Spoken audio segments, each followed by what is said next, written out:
I'm so glad that mental health is talked about more now, because I think people have so much more awareness and recognition. I mean, my family had no idea what to do. You're a huge mental health advocate. You share stories, you help people, you empower them, you allow them to become visible in a different way. And I think all of these experiences that you've been through, they've all obviously shaped you to be able to really empathize. All I needed was someone to listen to me and to not judge me and just to give me a hug. People say to me, oh God, I didn't want to upset you, or I didn't know what to say. And I was like, there is no script. I'm going through it anyway. Just give someone a hug. They are in the space of constantly just trying to fit in, but they know that that's not meant to be for them, but they don't know how to step in. What would you say to them as advice? Hi, Laura. Thank you for coming to Therapised. I'm really excited to have you here today. Thank you so much for having me. I've read so much about your own work, and it has shed some light on some of my own issues or challenges that perhaps I need to work on. So thank you for that. But it's lovely to be here. You know, I get that a lot. I get where people will read some of my posts and they'll say, oh my God, this describes me. How are you in my life? How are you watching me? And I think it's the beautiful thing from my end is when people see it and they start relating it, and it helps them to understand what's going on for them. I think there's something really beautiful in giving them or empowering them. So I'm glad you've taken what you need from that. Thank you. And you are known for the word flip it. That's what your business is currently called, isn't it? Well, yes, it's coming. So hopefully I will be known a little bit more for Flip It. But yeah. And could you give us some context behind what Flip It's all about? So Flip It really is a combination of my own story and let me start that again. I guess Flip It is really, it's twofold. As a journalist and producer, I guess I was always primarily behind the camera, giving a voice to someone else or producing someone else. And so I decided to flip the camera onto myself and be in the hot seat myself. But I guess it's also more about my family. My sister particularly has always said, Laura, even in your darkest times, you've always managed to turn a negative into a positive. Like, I'm a really glass half full kind of person. And as we've all been through lots of challenges, I've always thought there is always two ways of looking at something. You know, either it's going to break you or it can make you. And so I guess I've always used, you know, stories as a way to help me to find comfort and to look at other people who have gone through something and perhaps use my own. You're doing really well. Like, even when you talk about, when you talk about the glass being half full and saying that, right, that my glass was half full. Have you always been like that? Or would you say that that's a more recent thing, or you've developed that from somewhere? Yeah, my glass half full. I have always been like that. And I've actually thought about looking into the science of that, because I won't name names, but there are other members of my family who are glass half empty, no matter what. And I've always, my dad's pretty positive, but I've always been, where is the lesson or the opportunity, or, having some blind faith that this is where I'm meant to be. But there's also something very beautiful about that, is that when you are at these crossroads, rather than thinking, oh God, what's wrong, or what should I do, or there's too much choice, or I'm just going to sit here, there's almost like, right, let's have a look left, let's have a look right, let's see what we can do both ways. And it feels like you have the awareness and the insight to be able to do that, which is really beautiful. I didn't always, but I have always had a glass half full, which I think has sort of really helped me be a bit of a fighter through some difficult times. But Flip It is really flipping a negative into a positive. Life is full of ups and downs. That is just going to happen. And I think we all are more similar than dissimilar. We all fundamentally experience the same human emotions, grief, heartbreak. We all go through them. But if we can help ourselves to look at these experiences in a different way, use them as lessons or opportunities for learning. And I do that, I think the most powerful way to do that is through stories of other people who have done the same. And I think, fundamentally, I'm a storyteller. I love stories. I love giving a voice to other people. And so Flip It is, I guess, twofold: me turning the camera onto myself for a change, and also flipping a negative into positive through the power of storytelling. So yeah. And you say storytelling, like when you say storytelling, what do you mean storytelling?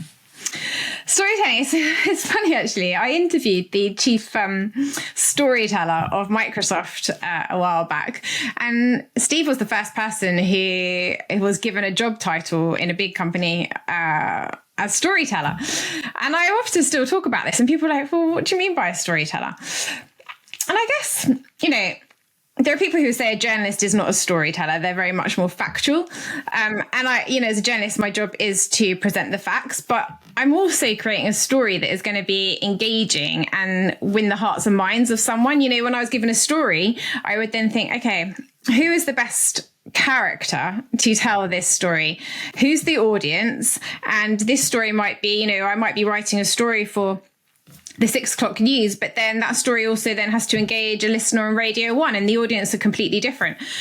So I guess I use a way of crafting a story that can be not universal, but using perhaps a narrative arc. Why do we watch Netflix or a great film? I started watching a program last night, and my attention span is pretty poor these days, probably thanks to social media. But last night I started watching this program. It's been massively hyped, and one day, and I was like, oh my gosh, I've watched 5 episodes, and that is really unlike me. But I thought about it. Now I look at it in a kind of different way, and I looked at the story and the characters, and why do you want someone to go on a journey? You're taking someone on a journey, and there has to be a resolution one way or the other. And so I think a story, companies, individuals, have a real power to at their hands if they use stories as a way to connect people and to engage people, whether you're trying to sell them a service or a consumer.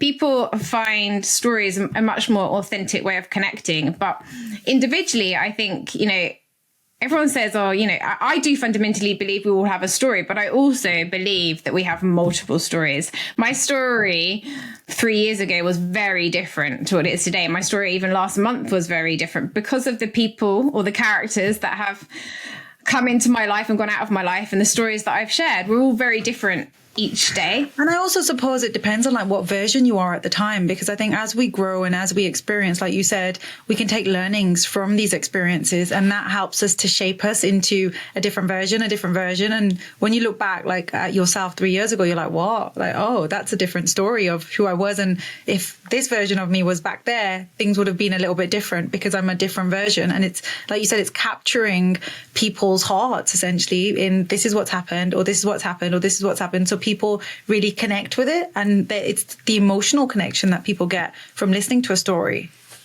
Yeah, 100%. I before we had any technology, we used to be, sit around campfires and tell each other stories. That's how we learnt about the world.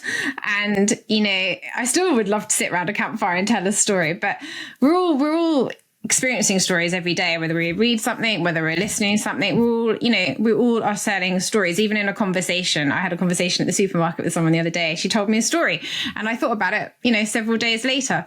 So I think, stories are my passion, and and even when you're talking there right now, Laura, for me, you've just said something really powerful about the campfire. And coming from a psychologist perspective and looking at society today, we are the loneliest we've ever been, and the impact of that physically. But when we go through these stories, there's almost like a relatable factor, and it goes back to connection, which is us being around that fire, connecting, telling stories, engaged, really being available. And I think there's something really beautiful about the storytelling that you share and how you share it with people, because it's not only connection, it's also you empowering people to share their voice, to share their story, and finding a way to be able to engage people in that. Yeah. And honestly, if my story was still the same 3 years ago, I wouldn't be having this conversation with you now. My life. So 3 years ago, what happened 3 years ago? I keep referencing it, but it was a big change. I was working at the BBC, and during the pandemic, I was allowed to work from home. And I was with my partner of 6 years, and we decided to move down to the country. And I won't share too much about his story because that's not fair, but we'd moved down to the country, and in the space of sort of 3 weeks, we'd split up. And I then didn't have anywhere to live. And the BBC at the same time, my editor said, oh, Laura, I'm really sorry. I think you're going to have to come back into the office. The sort of, the pandemic was not easing off, but, you know, it wasn't, the restrictions weren't quite so severe.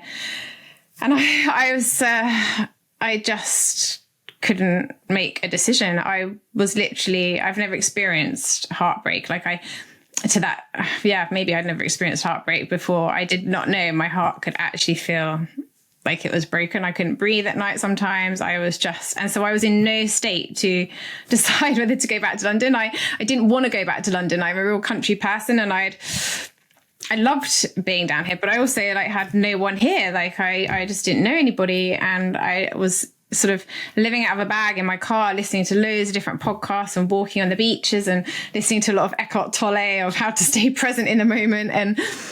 And so in the space of 3 weeks, my story had changed beyond all recognition. And much of it was not in my, I was thinking it's not in my control, but one particular decision wasn't in my control. But I then decided to, when I talk about, you know, flipping a negative into positive, I would be driving in my car and there would be tears coming down my face, but I would be looking at the countryside thinking, oh my God, it's so magical, or the sheep or whatever, because that's where I found my connection, or with the horses. You know, I'm a massive equestrian, and I'm always a little bit reluctant to say that, because I always feel like some people, this is my own insecurity. People make judgments about people with horses and things. I know. As you can see, I have lots of horses in my world, but I always think people make a bit of this is my insecurity, because they probably don't. You should probably keep this in. But I think people think, oh, if you've got a horse, you're like posh and stuck up and really. Isn't it so interesting though how we navigate life and who we talk to and how much we're in our own heads of like, oh my God, people have this stigma of a horse. I don't see a horse like that, but I think perhaps because of how we've experienced life and what we have come across in life, that our belief system, our map that we carry is, look, people think this about horses, or people think this about, because that's what we've known. And it's like, oh, I better not go and say this because someone's going to then judge me, and I don't want to be judged by someone. So I don't often sort of talk about it too much. I think you should embrace it. Like, it's so beautiful. Impy is my best friend, like one of my best friends. I have a dog now, but she is like, horses have always saved me. Lalitaa, like you know, wherever I've gone, I'd eat baked beans if I had to pay for the horse. Laura, this is your story. This is such a beautiful part of your story right now, and a story part like you that perhaps we're ashamed. And it's like, no, bring it out and share it. Yeah. In fact, I'm looking at, there's a painting in front of me of him. But my mum always said, oh my God, Laura, you'll always find a horse before you found a house. Even when I was in London, I would beg, borrow, and steal a horse. Like I would always be borrowing people's horses, or like, I just loved the whole mucking out. I love the smell of them. It's like the place where I felt safe and accepted. And animals teach you so much. They teach you to be present. They don't care. They don't, you know, they're on to something else. When I give Bear, my dog, a bath after you've been for a walk, she's like, please don't. But then, you know, as soon as the hose is off, that's it. It's forgotten. She doesn't hate me for the rest of the day. And I think animals... There's something about love though, isn't there? There's like an unconditional love that no matter what, And they're just in that moment. And horses have taught me so much about myself. You have to really let go of control. You get what you are presented with on that day, and you might have to flip it into something else. You had one plan for something, but they've always helped me find friends as well. So when I moved down here, I bought my horse here. You know, I'm living in this house because the people who own the stables own the house. So and I've got friends now, and it's so horses have always, you know, been a massive part of my story, I guess. There's when you think of a horse, and I suppose they reflect, don't they? They're a mirror of us, and we can take away so much from them. What would you say your biggest learning is from a horse? I think to let go. Let go of what you thought a situation was going to turn out like. You just have to turn up and work with what you've got.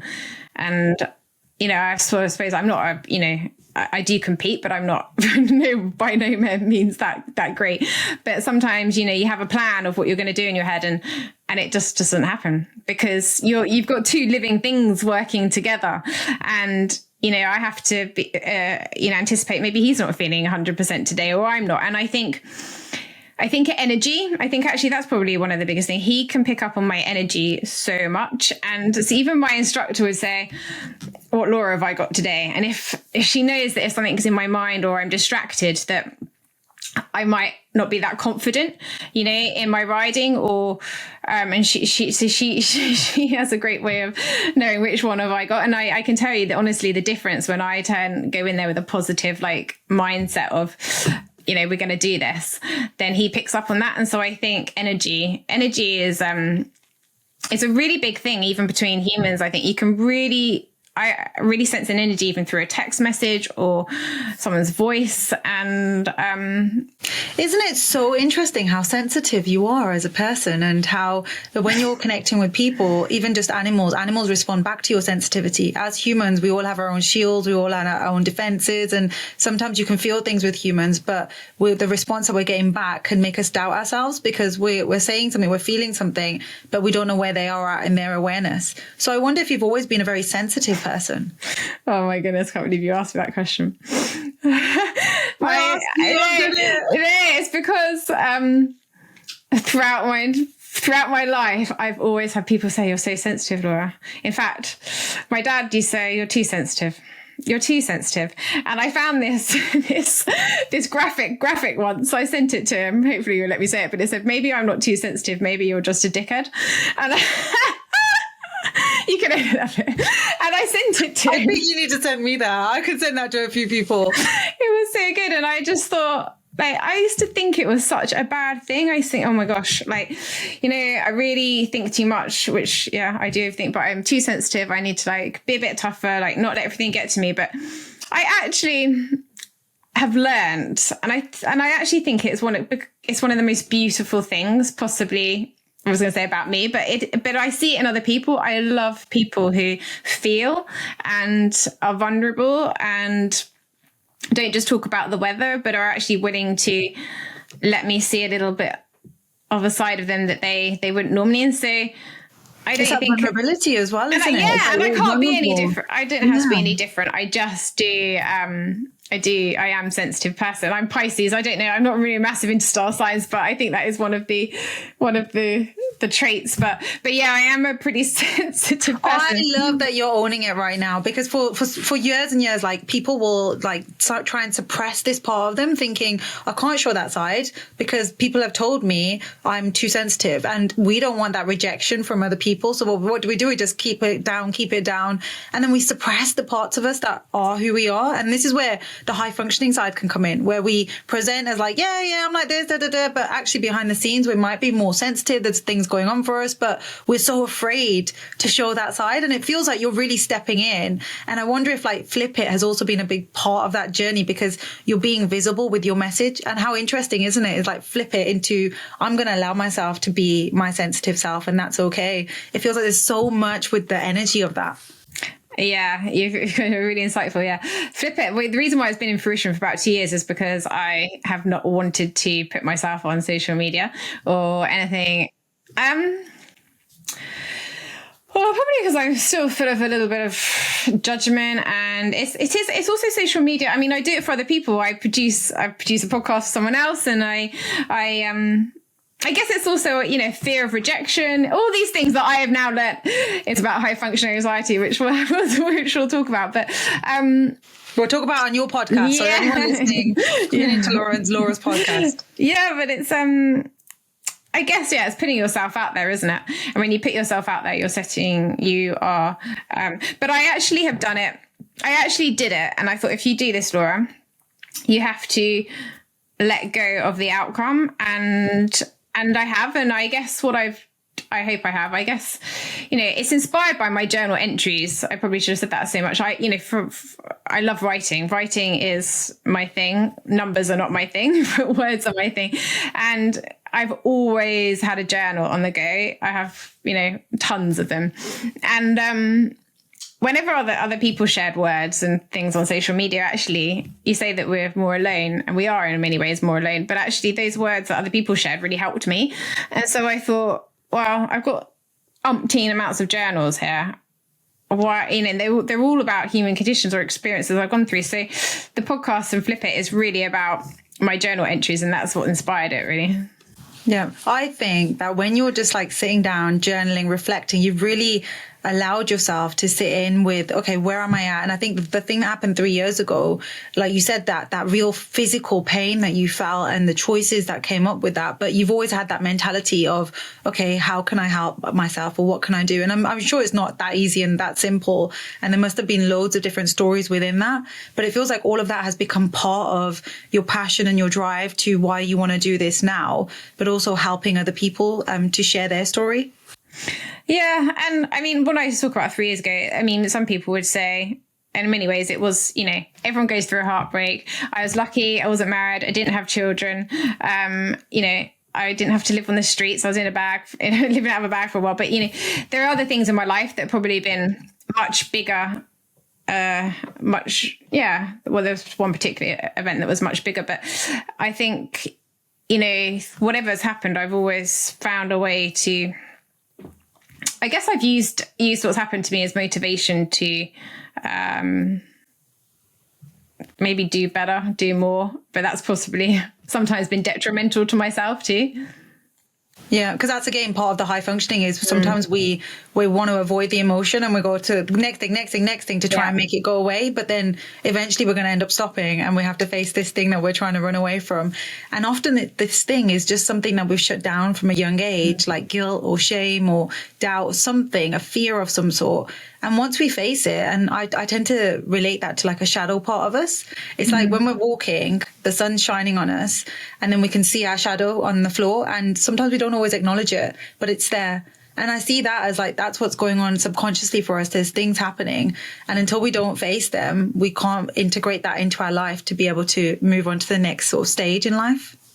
Yeah. And I think, that's really interesting. Your shadow, I have like I have a therapist I speak to once a month, which is something I wouldn't have ever said ages ago, but I always think it's really important. It's helped me to have someone completely impartial to talk to, but, she sort of talks about the shadow as like the little Laura that was like left and, almost in a sense, she was taught me about abandonment, but I have abandoned her as well. And kind of when you're talking about the shadow, it feels like that. And there was a big shadow that, you know, my stepfather, when I was 18, he was killed in a car crash suddenly. And that really was a catalyst for my eating disorder, I guess. And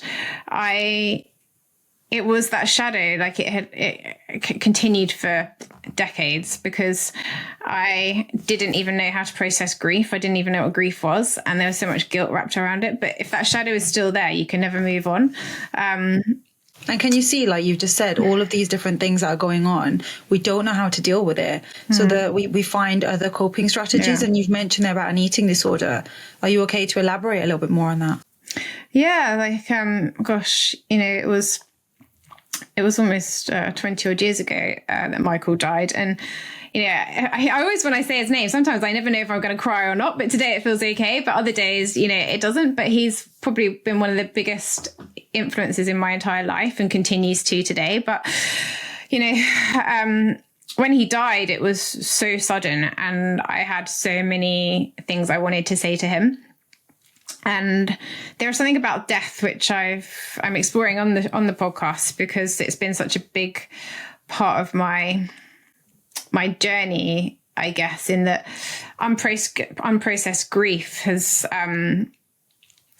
is really different to a grief a grief of a death or a grief, and any loss is a grief. I had to grieve this breakup of my partner, but with Michael, his death was so sudden and it wasn't tied up in a nice little bow. I couldn't say all the things I wanted to say to him. And I looked at that when I looked at the difference between when my nan died, who was so beautiful and I loved her so much, but I got to say goodbye to her and there was nothing I didn't want to say to her. And the difference in how I felt was the gap was so big, but when I didn't have the tools. I was 18 when Michael died and I didn't even know what was happening with me. And I didn't even know why I started to be funny around food. I mean, looking back, I probably always had a bit of an issue with food, but, you know, I just went off on a gap year to Australia. I didn't even process the grief. And then suddenly I was in the midst of being held, what I used to call it, held hostage of a terrorist that was just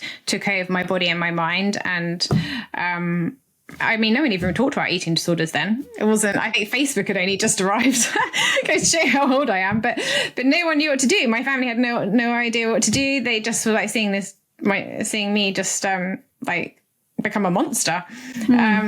Hey there, are you ready to take your personal growth journey to the next level? I'm really excited to announce that my new online course is finally here. And in this course, we deep dive into topics we explore on this podcast, but with even more in-depth lessons, practical exercises, and personalized guidance. Don't miss out on this opportunity to invest in yourself and unlock your full potential. Enroll now and join me on this life-changing journey. I wonder how that would have also impacted on you, because when you're going through something, you don't know what's going on, and then everyone's looking at you thinking, oh God, what do we do? How do we help? And I wonder if that also then adds in another layer for you, which is again the guilt or the shame, or like you feeling like I'm being a bird, like other things that can come up where you feel overwhelmed with what's going on because you don't have the tools.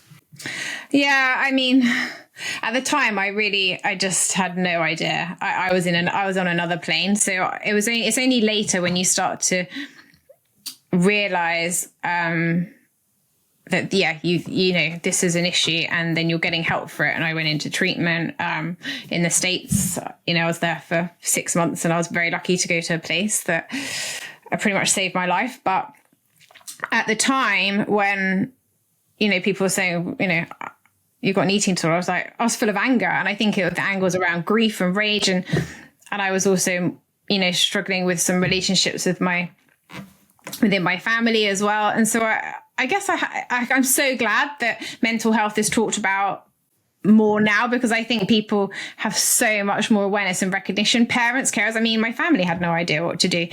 But an eating disorder really is just, for me, it was never about wanting to look a certain way. It was, I didn't consciously wake up and decide to restrict my food. I guess it became, like you say, a coping mechanism, but because I didn't know how to process the emotions I was going through. And I think anyone who struggles with mental health is really struggling the same way. You know, it doesn't matter whether you drink, you take drugs, you gamble, you OCD, you know, all of the things are fundamentally an inability to have the equipment, I guess, to process what you're going through. And so the body, in a way, subconsciously finds a way to cope. And but I'm so glad that mental health is talked about in a and you're a huge mental health advocate at the minute, aren't you? You share stories, you help people, you empower them, you allow them to become visible in a different way. And I think all of these experiences that you've been through, they've all obviously shaped you to be able to really empathize, offer compassion, to be able to really sit with people and understand what's going on.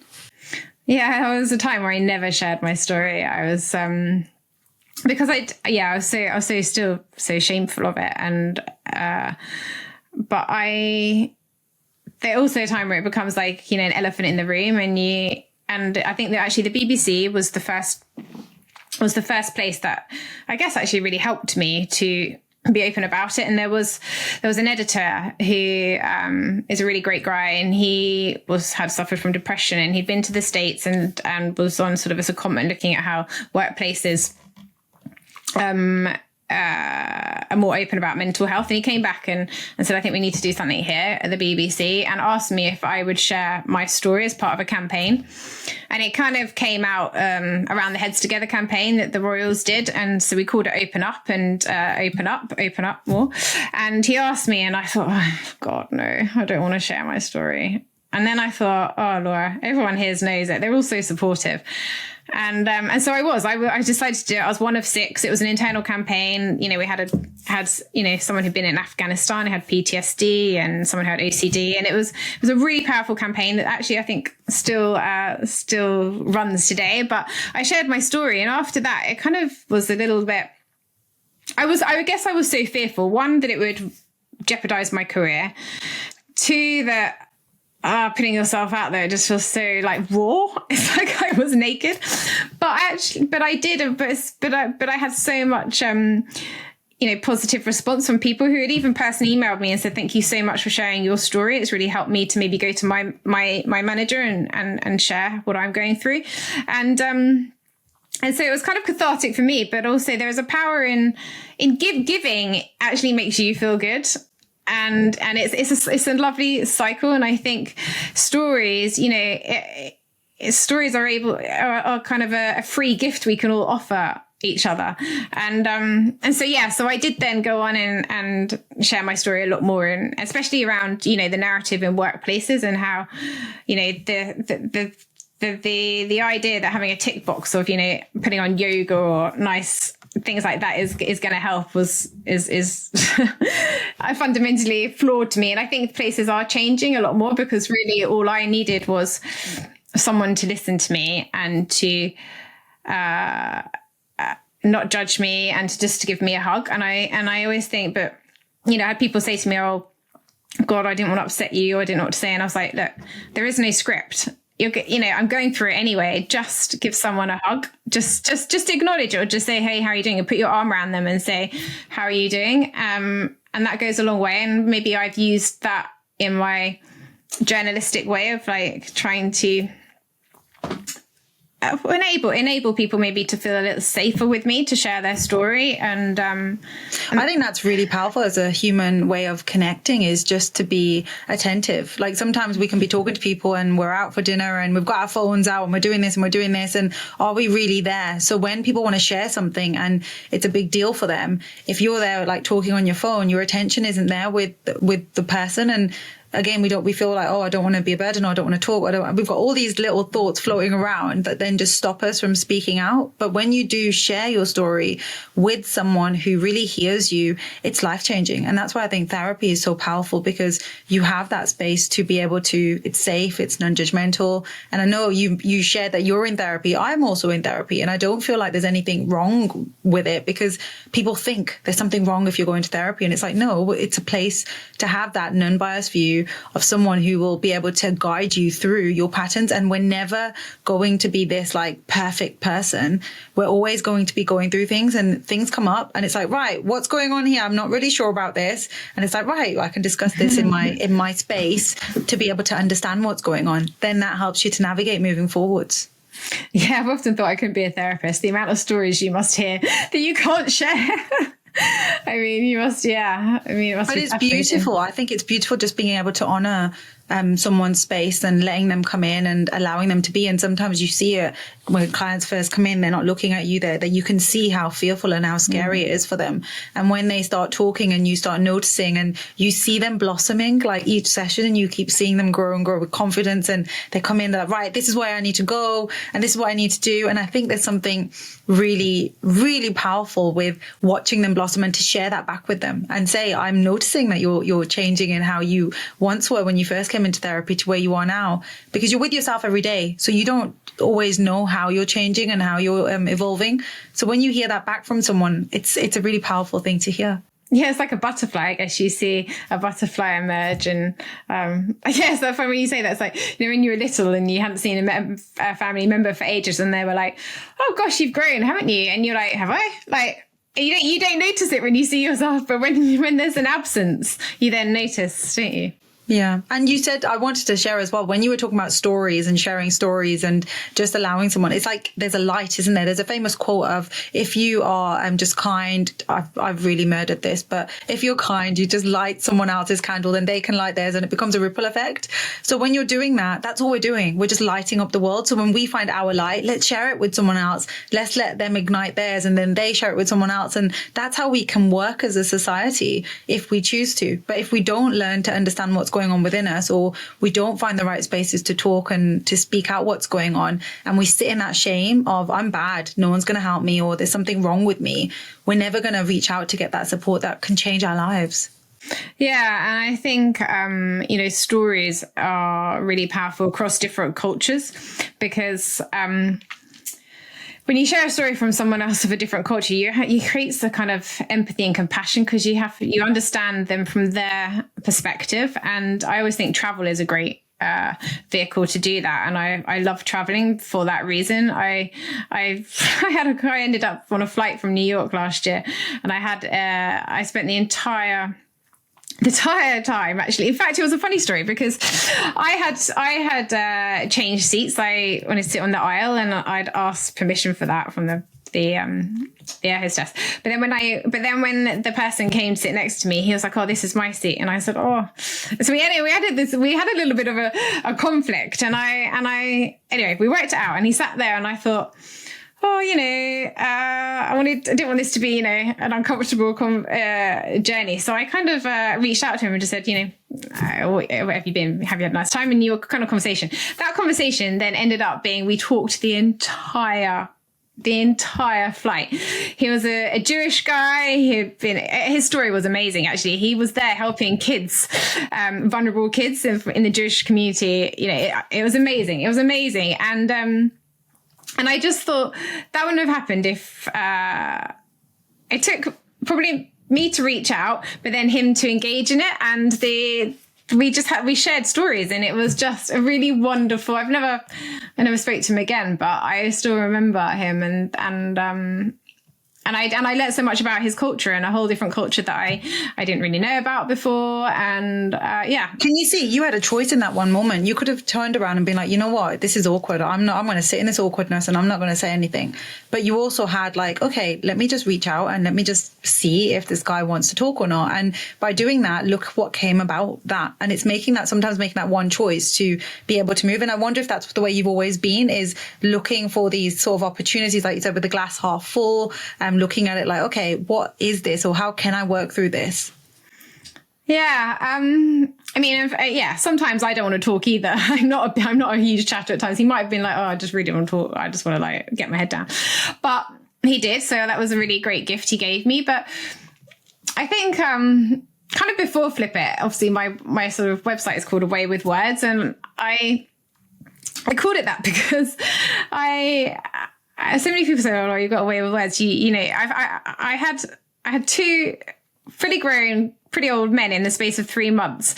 I was at two actually dinner parties, and two men I sat next to these men that I didn't even really know, and they both said, "I can't believe I'm telling you this," and it became a bit of a tagline. And I just thought, oh, maybe there's something that I don't know why people feel they can talk to me, but I think I'm always so blessed and so grateful that they do.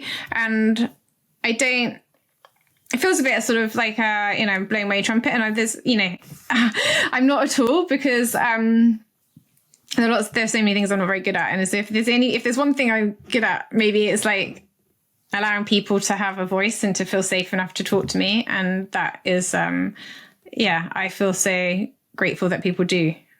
But I think there's something really beautiful about what you've just said. It's safe. People feel safe to come and talk to you. And is that also part of your sensitivity? Is that you really connect with people you see, you are able to sit with them, you want to hear them. And for that, people will want to talk to you. So is that the part of you that you feel that's the piece that's there, where it allows that connection, that real, authentic connection to happen? Yeah. I guess I'm really curious about people. I love to understand them, to find out. I always think there's light and dark in people. And I think fundamentally, I always like to look at people with lightness, even if they've done horrific things. I always like to think there was perhaps a reason why they did that. Can I understand that a bit better, or in their circumstances? And so I always meet someone with a curiosity, and I have friends from all different races, religions, cultures, and I just love it. I think it's a tapestry of life that we're all so different. I think being different, if you think about it, I listened to something the other day, and it really made me think, if the amount, I don't know how many people there are on this planet, but so don't quote me on it, but there are billions of people on this planet, and there is not another person that is the same as you, that thinks the way you do, that looks the way you do, that feels the way you do. And I just think that is just amazing. And isn't there so much learning from that as well? Like much learning in how people see the world, how people are in the world. Like you talking about horses. there's someone else that might also be in like really connected to horses, and they connect with you now because you also know, or you share that this is what I like, or this is what I enjoy. But we learn so much from other people and about the way other people do. But it's interesting because as humans as well, we all want to be the same. We're all striving to want to be the same, but yet the learning is we're all so different, and it's embracing and standing in that unique version of us rather than thinking I need to be like everyone else. But there's this part of us that is striving for I want to be, and we're comparing, and we're doing this and we're doing this. So there's these two different parts of us. One part which is like I need to be like this, I need to be this, because we're constantly filled with that in life. And then we've got the other part which is we learn it's okay to be who we are. Yeah, it's a real dichotomy that I think we all struggle and try and walk a tightrope of, because we all want to feel we belong. And yet we all try and sort of make ourselves look, say, speak a certain way to find that belonging. But at the same time, we really want to be our own person and stand out. And it's something that I've really struggled with, I guess. And one thing I learned was the difference between belonging and fitting in. I think I, for a lot of my life, tried to fit in. And when I looked at it, the difference between the two, fitting in requires you to compromise yourself and to mold yourself to be approved by a certain person or group or something. But belonging is when you can just be you and show up in your most authentic self and still feel that you are valid to be there. And so I've really had to sort of learn between the two. And I still would be someone who would want to fit in, but as I've gotten older, I'm less willing to compromise who I am in order to do that. Why do you think that is? Why do you feel like it's that you don't want to fit in anymore, but you're seeking more of that belonging or the connection? Maybe it's just age and a lot of personal development and therapy, and it's also actually really hard. It's really exhausting to fit in, because you're constantly having to evaluate yourself to, and it's not very healthy for relationships either. Healthy relationships, you can't be compromising. In fact, my therapist told me that, she's in her relationship with her husband is so beautiful, but she says, we never compromise with each other. We always cooperate. And I think that's a real difference. Neither one of them compromise, but they cooperate. So they meet in the middle. And I guess there's probably a lot of learning, a little bit of realizing that some relationships have taught me that. And I guess maybe slowly but surely, as Flip It is probably an example of it, trying to be a little bit more okay with me and to be showing up as I am without having to worry about whether I'm fitting in or doing it perfectly So say if there's someone right now listening to this and they are in the space of constantly just trying to fit in, like there's a jigsaw piece and they're like just putting it in, trying to like get it in, but they know that that's not meant to be for them, but they don't know how to step in. What would you say to them as advice, or what advice would you give them? The jigsaw piece. Yeah, I used to have a platform called Jigsaw, which is about jigsaw pieces.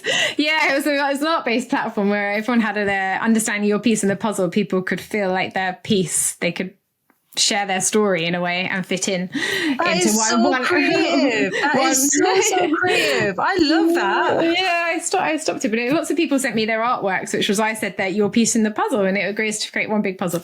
We all feel connected. I love how you're creative your mind is.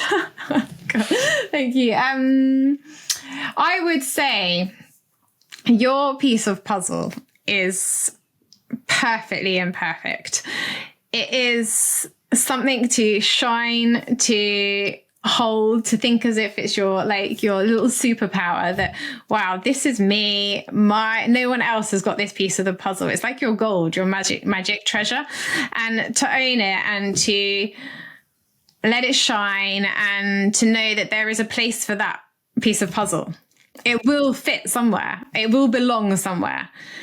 But there is nothing like a piece of puzzle where you're trying to force it to fit and you're like, oh, but I'm sure it's this piece, but it doesn't quite slot in, like a piece of that smooth slotting. So don't don't jeopardize that feeling that you get when it slots in perfectly or smoothly for a piece that still feels like it's a bit disconnected, because you'll know the difference. And so I would just,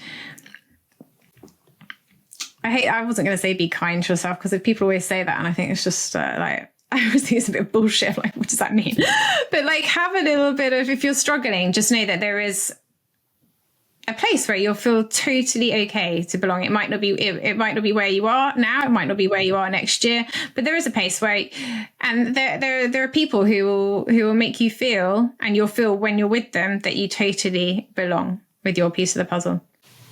That is beautiful. That is really, really beautiful. I've got this image now of this, someone trying to shove this piece into the puzzle and actually taking a step back and just sitting with it and thinking, hang on, like, what's my intention for this? Like, why am I trying to put myself into this? And does this really need to fit in there? And there's this like pause that comes up. That's where my brain's ran off to, and starting to just, visualize that. Yeah, because it doesn't feel good. It doesn't feel good, and you'll always be fighting and thinking. And so, yeah, let go of that. Yeah, and sometimes it's a short-term fix that we try and put it in, and then it's like, yes, it's in, and it's like, no, but this isn't the way it was meant to be. So it's like just sitting. Sometimes it's just sitting with our emotions. And what does that mean? It means these big emotions that perhaps once upon a time we haven't learned to regulate, we don't know how to sit with, but when we do, it can be very powerful.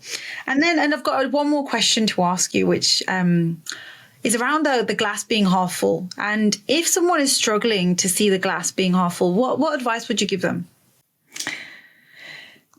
Just, I guess, just know that how you feel today, you won't feel like that tomorrow or even in an hour. I was just picturing myself when I had just had the breakup, and I was in West Sussex, and I was living between bags, and I spent a bit of time with my sister, and I would walk on the beach and I would just play Eckhart Tolle over and over again. And I remember saying to her, I was like, I can't imagine this is ever I'm not going to feel like this anymore. I'm really trying to like look at the sea and be beautiful, think how beautiful it is. And she just said, it will feel different. You will feel different. And slowly but surely my glass got fuller. And in many ways, at the time I thought, I don't want any of this to happen. I kind of wanted my life as it was. I was, my job and where I was living. And I had this idea of what was going to, my future. And then suddenly it wasn't like that the next day. But I'm so glad, sitting here today speaking to you, I'm honestly so glad all of those things happened. This show wouldn't be happening. I wouldn't be doing the work I'm doing. I wouldn't feel who I am. I wouldn't learn about what I don't want in a relationship and what I do going forwards. But it does take a long time because I care. So I feel so much. I've probably taken quite a long time to come to a place where I feel really content with it. And I'm so glad I honestly am so glad all those three things happened, because I feel I'm a better human being to myself, but also to others. And so I would just know that if your glass is draining right now, it will feel different. It will fill up with an abundance of new stories, an abundance of new characters, and you get to create that. I love that. Absolutely love it. And when you're just saying about like how for me, the biggest sort of like takeaway from this is about how you've mastered your sensitivity. And what I mean by that is how you've learned to just embrace your sensitivity and not to fight it away. Because by fighting it away, you're fighting away what life is here to teach you. And there's a famous quote about maybe we're here in this on this planet not to learn who we're meant to be, but to unlearn all the different parts of us. And sometimes it's going through these experiences where we unlearn what we thought was normal and what we thought was who we are. And that's just a constant cycle. There is no normal. Like, we're all different, and what works for one person may not work for the next. But that's cool. That's the magic. And like you've said, it's the magic. It's the magic of life, of how unique and beautiful and imperfect we all are, which is what this podcast is all about, is just listening to people's stories and understanding what you've been through to get to where you are. And I think what your story is, your story to date is beautiful. And I really appreciate you sharing that with us. And thank you for being another story in my life. I will be very different after just speaking to you. So thank you for having me. Thank you. And just before we end, one last question we ask everyone on the show is, do you think life is fair? Oh, what a question. This is at the end of every podcast episode. Oh my goodness. Do I think life is fair? Yes. I expect you just want a one answer, don't you? I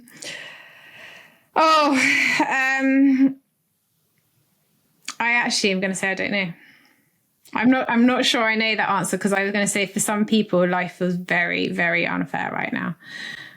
And for others, it might feel completely fine. And so I don't want to be I can't answer it. What a great question. I really respect that question. I would answer it in the same way. So I respect that because it's such a big question and it just throws your mind and like, what is it fair? But is what it a great question. Fair? I will think about that. But yeah, I don't know. Yeah. I'll leave them words with you. I'm sure you're creative. Come up with something creative. Thank you so much. But thank you so much. And I will see you on your podcast. Thank you, Lalitaa. Take care. Introducing our exclusive newsletter, your weekly dose of inspiration, insights, and empowerment. Each week, we deliver curated content straight to your inbox. And this is designed to help you navigate life's challenges and thrive. Join our community of like-minded individuals who are committed to personal growth and self-discovery. Subscribe now to start your journey towards a happier, more fulfilling life. Don't miss out.